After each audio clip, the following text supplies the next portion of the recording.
Mesdames, Messieurs, bonjour, c'est un véritable bonheur de vous retrouver, j'espère que la vie est belle, que tout se passe pour le mieux. Nous en tout cas, on est reparti pour une demi-heure d'émission où nous évoquerons les bibliobus de la province de Namur, mais aussi les centres PMS et l'école hôtelière de la province aussi. Mais avant tout cela, vous le savez, c'est un peu une tradition chez nous, on essaye de vous faire découvrir des sites sympas ou intéressants dans la province de Namur. Aujourd'hui, on a établi nos quartiers d'hiver, pas loin de Rochefort finalement, à Malagne-la-Gallo-Romaine. Nathalie, un site que vous allez nous faire découvrir. Mais avec plaisir, Cédric, bonjour à tous, et puis tout d'abord bonjour à vous, Monsieur Limbré. Vous allez nous servir de guide durant cette petite demi-heure, donc. On va tâcher, oui. Puisque vous êtes le directeur de ce site. Un site finalement très varié. C'est un site varié. On se trouve ici à l'archéoparc de Rochefort, qui s'appelle Malagne-la-Gallo-Romaine. Gallo-Romaine parce que nous sommes dans les vestiges d'une villa gallo-romaine vieille de 18 siècles. Et on se trouve ici dans le corps de logis, on se dirige vers les thermes et notre but, nous, ici dans l'archéoparc, c'est d'ouvrir le site au public, au plus large public possible, tant individuel que scolaire, pour faire découvrir le patrimoine naturel et archéologique. Les thermes avec ce qui nous ferait du bien en cette saison, c'est un petit peu d'eau chaude. Ah, il y en avait à l'époque, il y avait un hypocauste, un chauffage central ici, qui chauffait l'eau du caldarium où se trouve la classe et puis nos deux maçons gallo-romains. Il y avait un tépidarium et un frigidarium pour l'eau tiède et l'eau froide, et puis derrière des latrines qui étaient, s'il vous plaît, nettoyées par l'eau des bains, donc vraiment le confort en famenne à l'époque. Et puis maintenant, nous disons que nous avons un site archéologique qui est ouvert au public, et notre premier but, si vous voulez, c'est de bien conserver le patrimoine en état pour que les générations futures puissent aussi en bénéficier. Bon, on va en profiter nous aussi dans quelques minutes. Je vous laisse partir vers la visite et on va se tourner vers la première séquence de l'émission, la séquence projecteur consacrée au fameux bibliobus. Le concept du bibliobus est né au début des années 1900, mais quel en fut l'inventeur, américain, anglo-saxon ou scandinave, mystère. La province de Namur, quant à elle, possède dès 1948 une camionnette transportant caisses et paniers de livres à destination d'établissements scolaires. Bibliobus, bibliothécaires, itinérants et chauffeurs quittent le dépôt pour une journée sur la route. Pratiquement toutes les localités de la province dépourvues de bibliothèques sont visitées par les bibliobus de dépôt ou de prêt direct au lecteur. Qu'est-ce que c'est aujourd'hui? L'avantage du bibliobus, c'est que tous les enfants peuvent être confrontés avec n'importe quelle sorte de bouquin. Et grâce au bibliobus, ils peuvent prendre toutes sortes de livres, que ce soit des romans, des bandes dessinées, des livres de documentation. Ah, voilà le bibliobus, vous sortez vos livres, vous faites une file derrière François.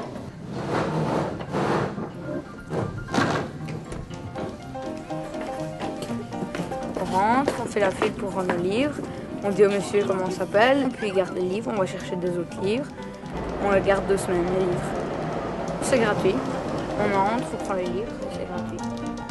C'est un bricolage. C'est une BD. C'est un livre de poésie. C'est des documentaires. Les bibliobus sont également les vitrines de la bibliothèque centrale pour un grand nombre d'animations autour du livre. Ateliers d'écriture, séances de contes, salon du livre.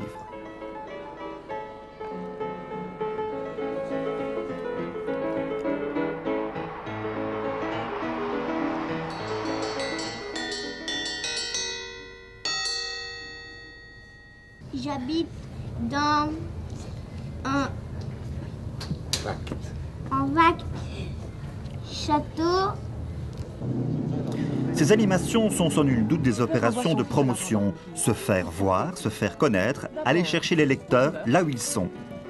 8000 emprunteurs, 100 000 livres prêtés pour 1999, c'est bien, mais peut toujours faire mieux. Si le bibliobus est surtout actif en cours de matinée et en début d'après-midi pour le scolaire, les lecteurs adultes attendent son arrivée avec impatience. En fait, je lis depuis l'âge de 6 ans. C'est vraiment un trésor pour les grands lecteurs, dont je fais partie. Moi, c'est la deuxième fois que je viens. Je ne savais pas que ça existait. Ce sont les enfants qui l'ont vu en sortant de l'école ici au Sacré-Cœur. Et alors, maintenant, voilà. La deuxième fois, je crois qu'ils sont fortement intéressés. Par une dame qui venait régulièrement et qui m'a dit... On s'est échangé des livres entre nous. Et puis elle m'a dit, mais maintenant c'est épuisé, on a lu tout ce qu'on avait chacune. Alors il a fallu trouver une autre solution. Celui-là, c'est celui-là. La solution, c'était le bibliobus. En plus du service près de livres, le contact social est également primordial. Après cette journée bien remplie, il ne reste plus au bibliobus qu'à retourner au dépôt. Et après une nuit de repos, demain sera un autre jour. Alors Madame Dury, grande lectrice? Bien sûr, quand on est plongé tous les jours dans les livres, on est très tenté. Alors on l'a vu dans la séquence, le bibliobus a à peu près une cinquantaine d'années maintenant. Vers quoi est-ce qu'il pourrait encore évoluer? Est-ce qu'on va rester dans le domaine du livre? Je pense que le bibliobus restera effectivement l'outil du livre, puisqu'il existe à côté Discobus et d'autres services qui, eux, sont les outils des autres médias. Donc je crois que la spécificité restera. Maintenant, vers quoi va évoluer le bibliobus, pour répondre à votre question? Je pense vers une plus grande proximité par rapport aux gens.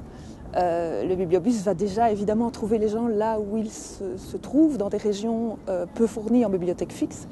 Et c'est un travail important des bibliothécaires que de conseiller et d'approcher les gens là où ils se trouvent. Est-ce que le bibliobus pourrait aussi se tourner vers une démarche plus multimédia, par exemple? Difficile, évidemment, comme question. Difficile. Parce que le livre, on le voit, le livre est parfois en déclin, en tout cas dans certaines tranches d'âge. Oui, et certainement, le média peut être un complément intéressant du livre. Ça, j'en suis intimement convaincue. Donc on pourrait imaginer à terme, effectivement, que des médias complémentaires du livre soient prêtés aux gens en même temps que le livre. Maintenant, là où le média et les techniques modernes, informatiques en particulier, sont très intéressantes dans le bibliobus, c'est en ce qui concerne les recherches documentaires. Et là, de plus en plus, il y a des projets qui vont vers une amélioration des services de recherche, même à l'intérieur du bibliobus, grâce à l'informatique. Alors très rapidement, le principe du bus, c'est d'être mobile. Donc il faut qu'on puisse savoir quand le bus passe dans mon village. Comment est-ce que je peux être au courant de ça?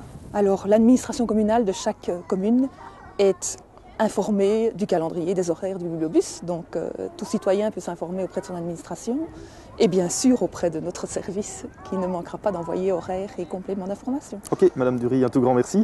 Je vais me tourner vers vous maintenant, Nathalie, mais je devrais plutôt me tourner de l'autre côté puisque vous êtes très loin de moi, très loin même, dans le bâtiment principal du site.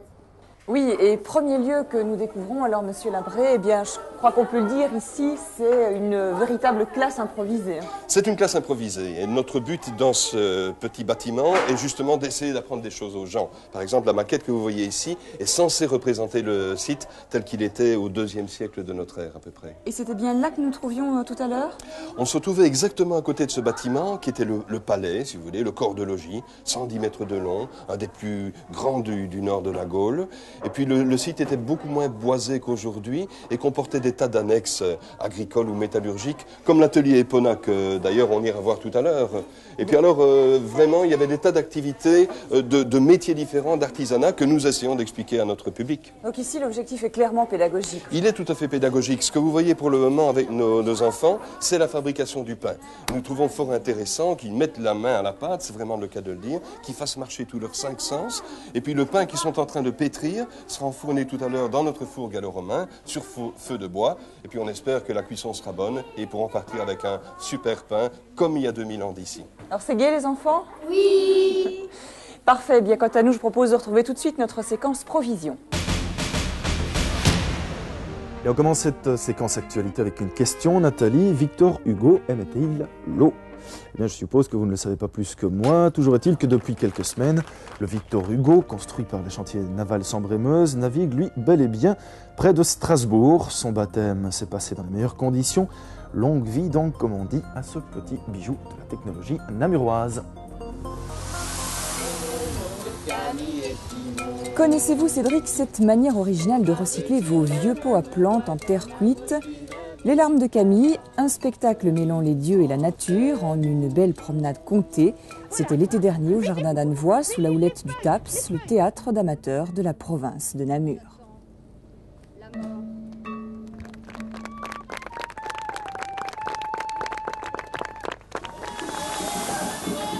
Et puis Nathalie, voilà encore quelque chose qui devrait vous plaire. Je m'explique, ambiance multiple, son venu d'ailleurs. Le festival Multicité a rassemblé l'ensemble des associations namuroises œuvrant dans le domaine de la jeunesse et de la multiculturalité. Le temps d'une journée, la place du théâtre à Namur s'est donc transformée en un vaste lieu de spectacle. On en redemande, on en redemande et on en redemande encore.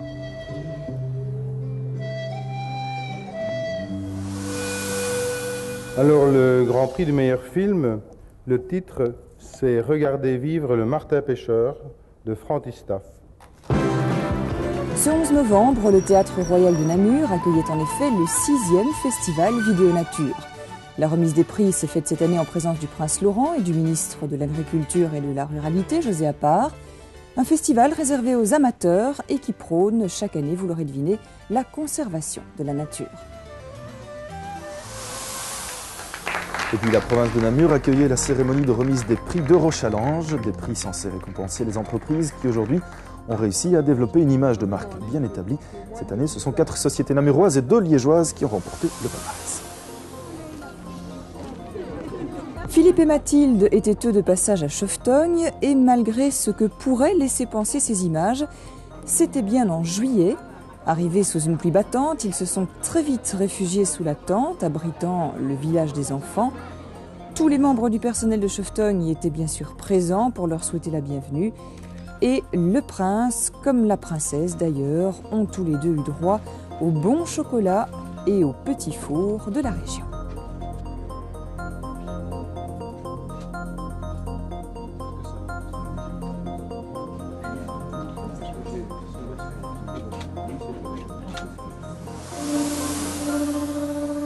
Autre chose maintenant, les marionnettes du Centre provincial de la marionnette, justement, s'exposaient au Centre culturel de Beaurain, le temps d'une rétrospective. Alors nous, on n'a pas pu s'en empêcher, et on a été faire un petit tour dans cet univers, poétique mais en même temps très étrange, une plongée dans l'imaginaire et la théâtralité venue des 4 coins d'Europe. Pas mal, hein ?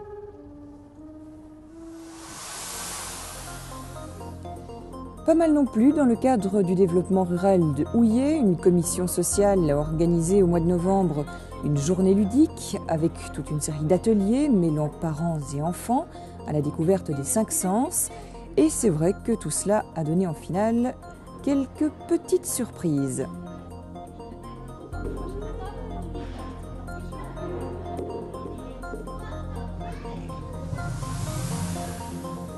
Et puis pour terminer, un constat chaque semaine, un jeune âgé de 18 à 25 ans meurt dans un accident de la route. Les actions de prévention des jeunes en matière de sécurité routière ont donc été organisées par le gouvernement provincial. Films, conseils et exemples pratiques ont donc été proposés au menu de ces rencontres informatives. Voilà Nathalie, c'est tout pour ces actualités sélectionnées et ces événements auxquels la province participait ces dernières semaines. Bien, pour notre séquence profil maintenant, nos caméras se sont infiltrées insidieusement dans les cuisines de l'école hôtelière namuroise et on a demandé en fait aux élèves qui fréquentent régulièrement à l'école de nous expliquer un petit peu en quoi ils étaient intéressés par cette formation des métiers dits de bouche. Moi je préfère plus la cuisine plus tard, j'aimerais bien travailler en cuisine dans un restaurant. J'ai choisi le métier de l'hôtellerie car mon père était un restaurant et comme je travaille des fois dans son restaurant, ça m'a plu. Pourquoi j'ai choisi cette école ici à Namur ? Parce que je viens premièrement du Luxembourg et que l'école qui est au Luxembourg n'est pas très bonne. Alors j'ai choisi de partir à l'étranger et on m'a dit que cette école était très bonne et très réputée. Et au début je ne savais pas ce que j'allais faire, puis j'ai décidé de venir ici comme ça et ça me plaît bien. Oh, franchement on s'entend bien, c'est une famille ici, franchement c'est génial. Et c'est ici que la recette familiale est précieusement entretenue. Depuis 63 ans, l'école hôtelière provinciale de Namur forme les futurs chefs. Les ingrédients sont simples mais efficaces, de la pratique et encore de la pratique. Didier a 17 ans et fait partie des 280 élèves. Son rêve depuis tout petit, ouvrir un restaurant. Pour cela, pas de recette miracle, il faut mouiller son tablier. Le système de cette école-ci, c'est le travail à la carte, contrairement à certaines écoles qui établissent un menu. Là, donc on voit plus de pratique. Et chez toi aujourd'hui, ce sont tes parents qui te demandent de faire à manger ? Généralement, je leur propose, mais on n'a pas toujours le temps. Au début, c'est plus facile parce que les cours théoriques nous prennent moins de temps, mais maintenant, il faut étudier de plus en plus, donc c'est pas toujours évident. En fait, je vois le métier beaucoup plus simple, parce que quand on va au restaurant, on voit le personnel toujours souriant et tout. Mais une fois qu'on est en cuisine, c'est pas la même chose. Si on a des problèmes, on ne doit pas les montrer.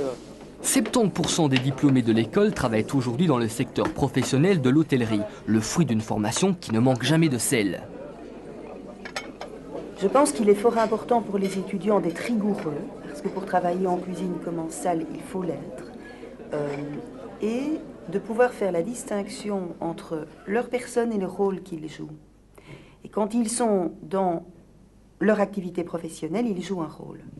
Et ce rôle, en effet, est empreint d'une discipline, est empreint de toute une série de contraintes et d'obligations.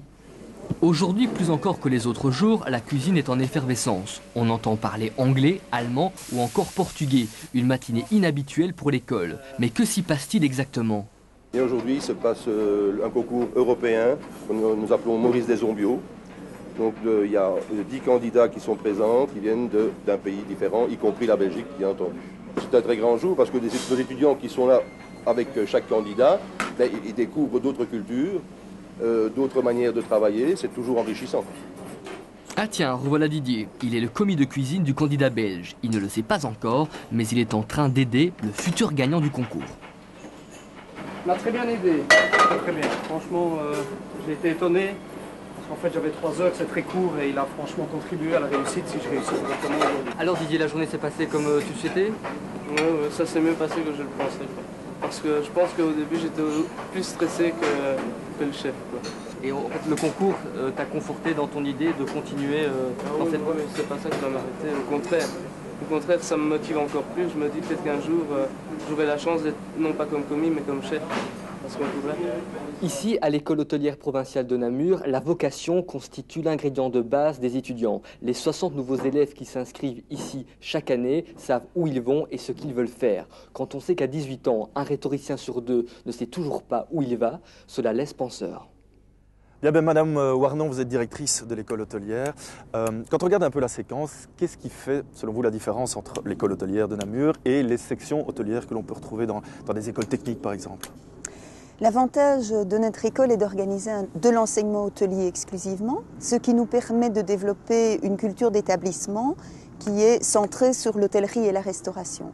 Ça nous permet donc de faire acquérir aux étudiants non seulement des techniques et des connaissances, mais aussi des comportements adaptés à ce métier et des compétences nécessaires aussi dans la vie de citoyen, disons. On a l'impression quand même qu'il faut être terriblement polyvalent, finalement, pour travailler dans l'hôtellerie. Oui, nos étudiants doivent acquérir des compétences en salle, en cuisine, en réception, ainsi que dans toutes les autres branches qui sont enseignées dans l'enseignement technique en général, donc pour la formation humaine et la formation, disons, de futurs adultes. Un concours comme celui que l'on voit dans la séquence, qu'est-ce que ça peut représenter, je dirais, pour quelqu'un qui gagne tout le concours, tout simplement?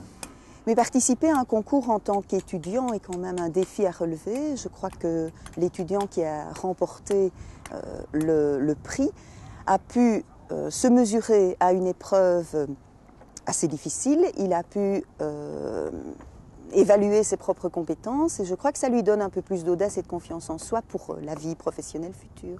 Ouais, de la confiance, il en faudra peut-être à Nathalie, puisque vous êtes dans une position que j'espère pas trop inconfortable. Non Cédric, rassurez-vous, ces chevaux sont très doux et puis bien ça nous permet, comme vous le voyez, de prendre un bon bol d'air et de profiter, monsieur Limbré, de votre potager. Des 2 potagers qu'on a aménagés à la façon des Gallo-romains, plantes aromatiques et médicinales, 200 sortes de légumes à peu près. Les Romains en connaissaient à peu près 600. Légumes ou plantes que nous utilisons dans des recettes qui remontent à Pissus ou Caton. Donc on fait un bond de 2000 ans dans le temps pour proposer des menus gallo-romains à nos visiteurs. Donc ça veut dire que tout ce que vous concoctez ici vient de votre potager? Bien sûr, oui, ou de nos champs de céréales. Hein. Par exemple, pour le pain que nous sommes en train de faire, eh bien, le pain provient de notre épeautre.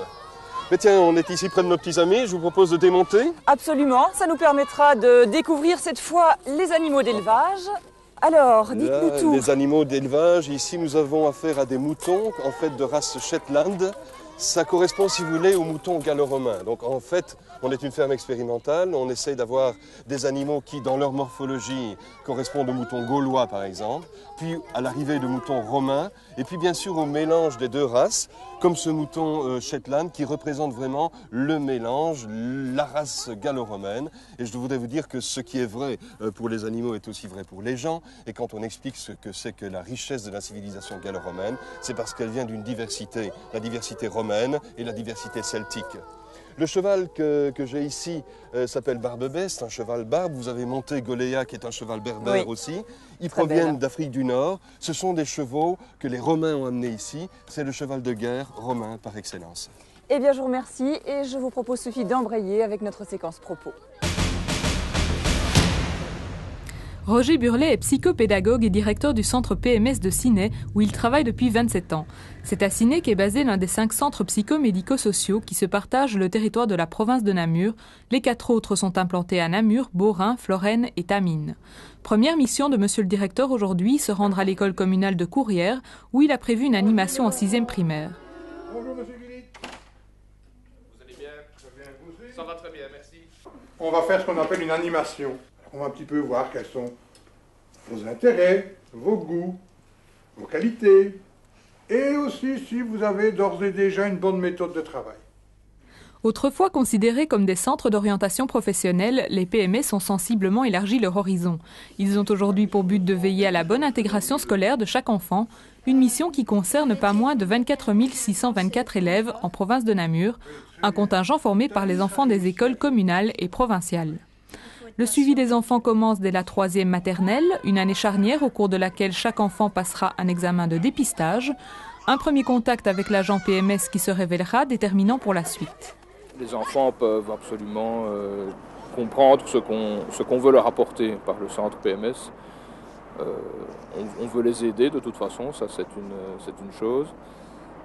Et en 6e année primaire, comme maintenant, on essaie de leur donner le maximum de chances de bien s'orienter à partir de l'année prochaine.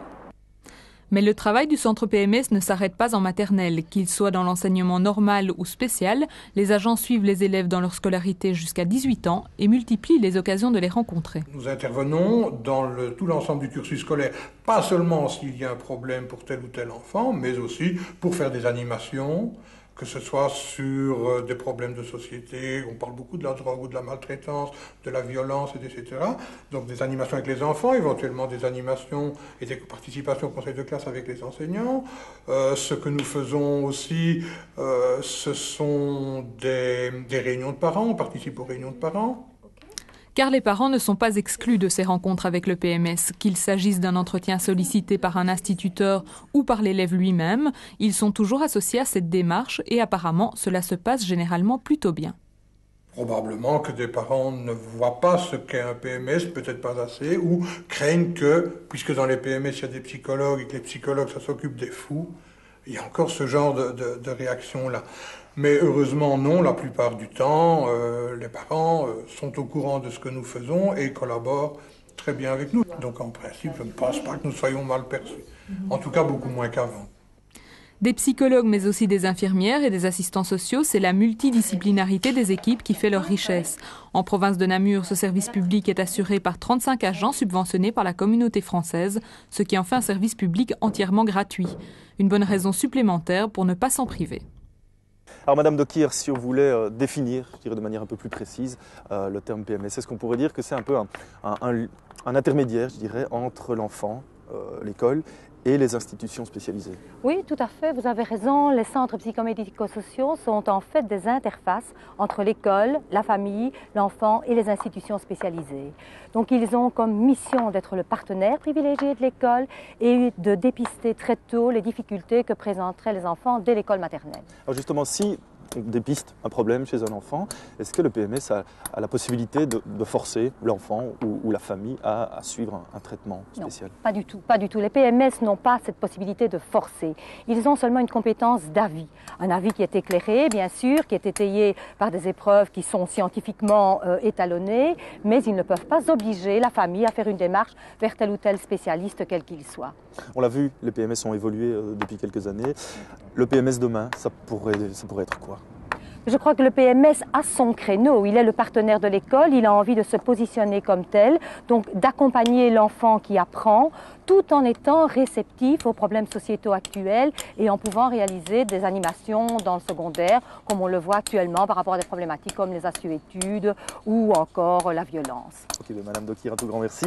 Je me tourne vers vous, Nathalie. Je crois que vous allez nous faire découvrir une autre pièce, une pièce où il y a pas mal d'animations, je crois. Alors bien, nous arrivons effectivement dans l'atelier, atelier qui porte également le nom d'Epona, c'est bien cela? Epona. Epona était une déesse celtique des chevaux et elle a été reprise telle quelle dans le panthéon romain.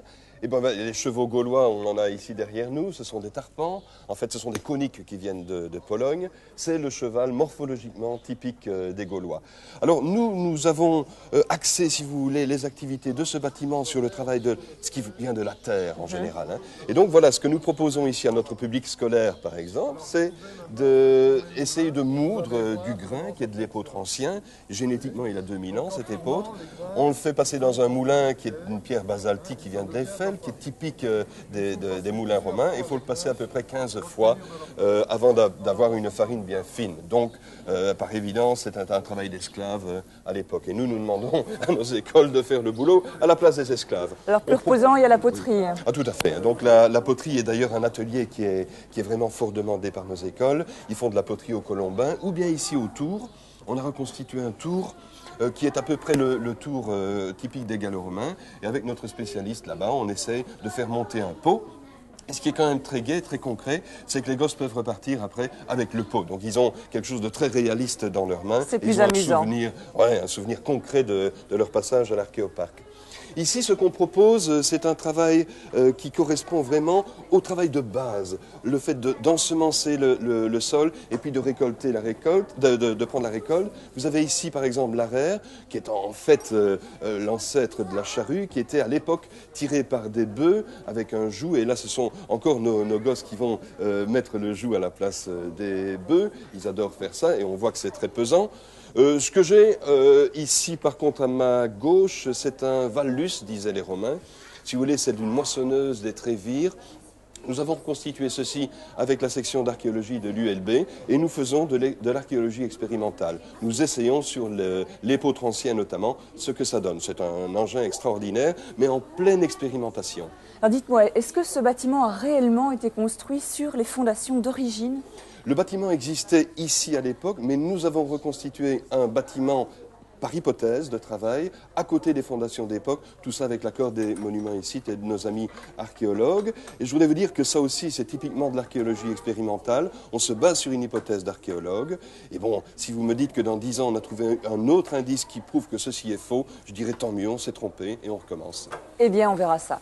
En attendant, moi, ce que je vous propose, c'est de retrouver notre séquence programme.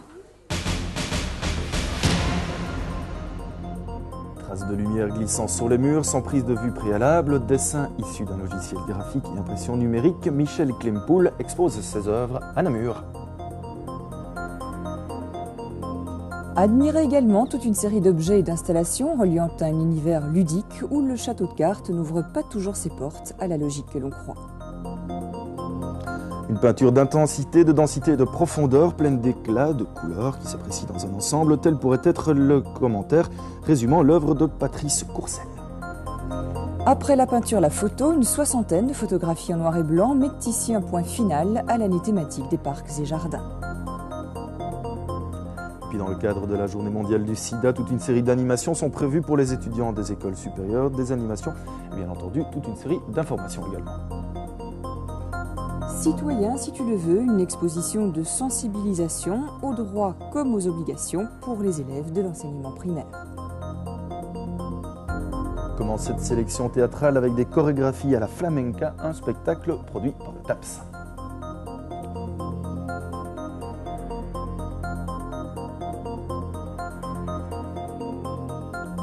Et si vous avez entre 12 et 18 ans et que l'envie de monter sur les planches vous démange, vous pouvez vous inscrire jusqu'au 19 janvier à la Maison de la Culture de la province de Namur.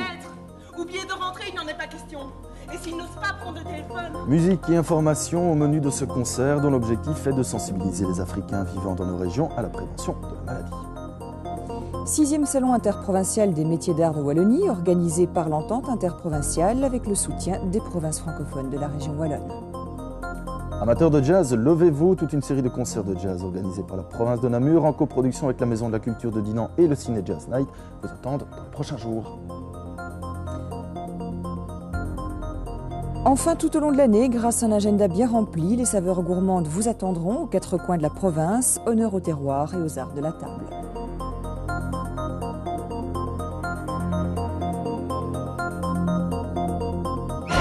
Voilà, alors dernière étape de notre visite, et on a de la chance parce que je vous assure que ça sent très bon.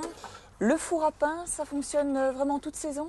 Ça fonctionne toute saison, c'est un four à pain comme les gallo-romains en avaient à l'époque, il y a 2000 ans d'ici, fait avec l'argile et la paille du site. Le problème évidemment, et là c'est encore de l'archéologie expérimentale, c'est que le temps de cuisson varie d'après le climat. Donc j'espère que les pains sont réussis. Eh bien je vous remercie Monsieur Limpré pour toutes vos explications. Quant à vous Cédric, je suppose que tout ça vous aura mis l'eau à la bouche? Moi toujours, le pain c'est toujours. C'est ici en tout cas qu'on va se quitter. On se retrouve dans 3 mois. Absolument, le rendez-vous est pris et puis d'ici là, bien comme on dit... Portez-vous bien, parce que moi j'ai quand même une petite question, une petite colle, oui, Nathalie. Bonne année 2001, vous diriez ça comment en latin? Eh bien vous allez me l'apprendre, nous l'apprendre. Non, parce que je ne le sais pas non plus. Même pas. Écrivez-nous si jamais vous le savez. En tout cas, c'est ce qu'on vous souhaite. Bonne année 2001 à toutes et à tous, et on se retrouve l'année prochaine. Au revoir. À l'an prochain, au revoir.